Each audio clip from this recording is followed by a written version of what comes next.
Good evening. Today is Monday, May 9th, 2022. Putin uses Victory Day speech to rehash list of grievances against West.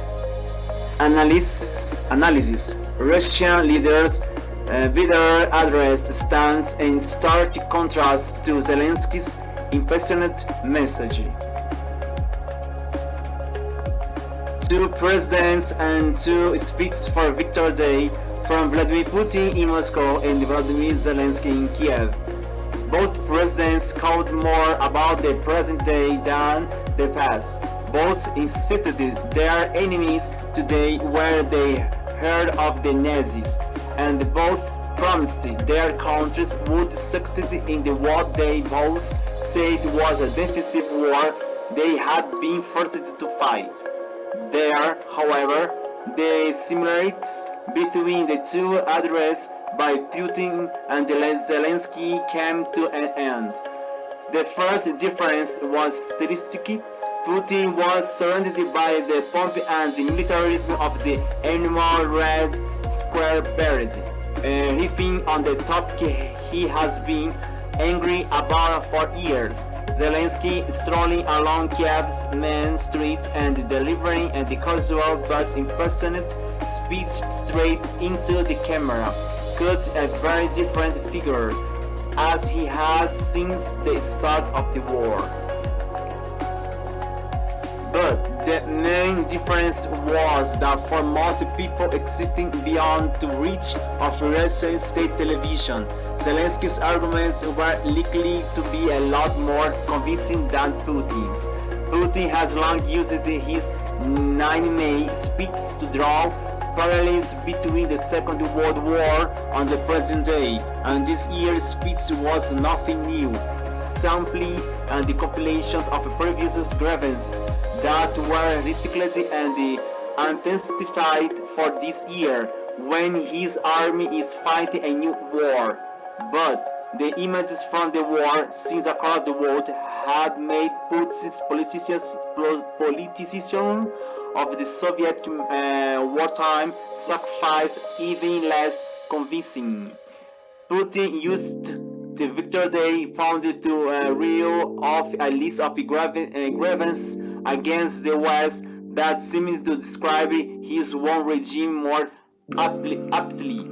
He made reference to cancel culture, complaining that so-called traditional values had been cancelled despite the fact that his regime has arrested people for their Facebook posts and shut down numerous newspapers for calling the war in Ukraine a war, and not a special military operation, the officially approved euphemism.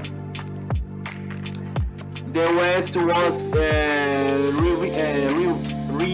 riffing history, Putin complaining, ignoring the fact that his regime has done more than any in Europe to quash free historical inquiry about the war years. In modern Russia, the Soviet war effort is seen as sacred, immaculate, and not be sealed by historical inquiry or actual research that might shed light on some of these darker moments. The Russian army was fighting in the plains, so that there is no place in the world of the butchers, murderers, and Nazis, said Putin, and particularly Green Clan, giving the well-documented evidence of executions, rape, looting, and desecration carried out of his troops. For some years, Putin has hinted at the comparison between the modern-day US and the Nazis,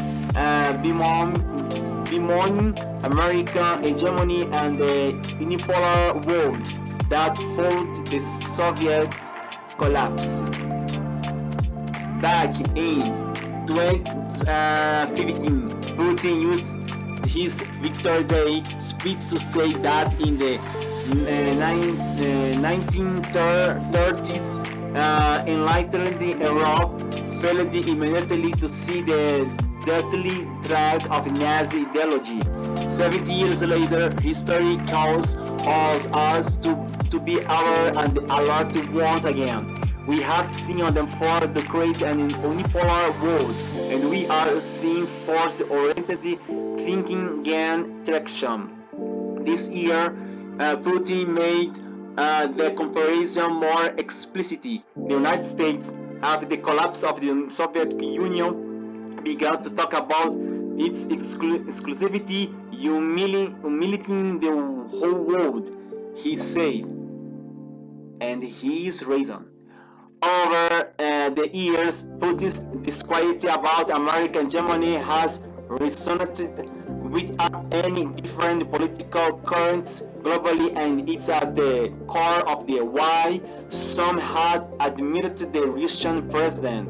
These years, however, the invasions of the Ukraine and the occupation of a part of it has made Putin's message harder to stomach, even for many of his fans.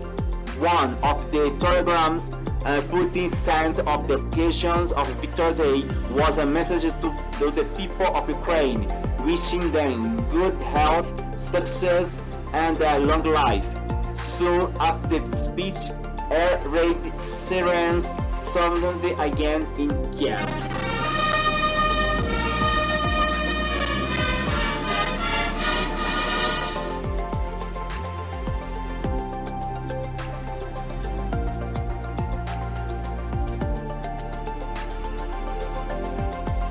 Защита Родины, когда решалась ее судьба, всегда были священны.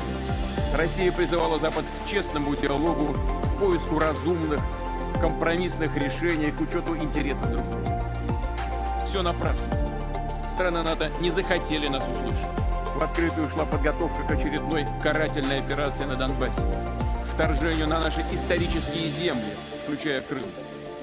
В Киеве заявляли о возможном приобретении ядерного оружия. Блок НАТО начал активное военное освоение прилегающих к нам территорий.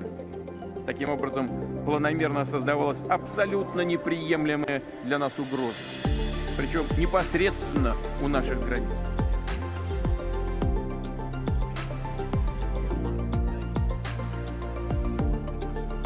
Нема окупанта, який зможе прижитись на нашій вільній землі. Нема загарбника, який зможе панувати над нашим вільним народом. Рано чи пізно ми перемагаємо.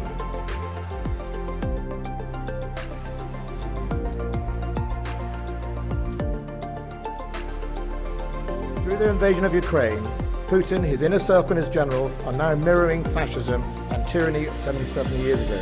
Just over an hour ago, and 1,500 miles away, the world was implored to listen and watch Red Square. Really what President Putin wants is the Russian people and the world to be awed and intimidated by the ongoing memorial to militarism. And I believe that his ongoing and unprovoked conflict in Ukraine does nothing but dishonour those same soldiers. Today is the great day of the Europe and the world. The Soviet troops gained the Second War, and grace of this his force, the world is freedom, lives in freedom that moment. For me, without the participation of the Soviet Union, the Soviet army, Hitler or the Germany, Nazi Germany, or the war could continue for some weeks or months, or who knows, years. For me, graças to the Soviet troops, the Soviet army, sacrificed their lives for the freedom. The Second War is over. not only the United States, but the Soviet Army, the Soviet Union. So today is the great day for the freedom, for the end the Second War in the world. Viva the Soviet Union, viva Russia, today and forever. Thank you very much for watching my new video, and subscribe, comment, share, and give like. Okay, thank you very much. See you soon. Bye.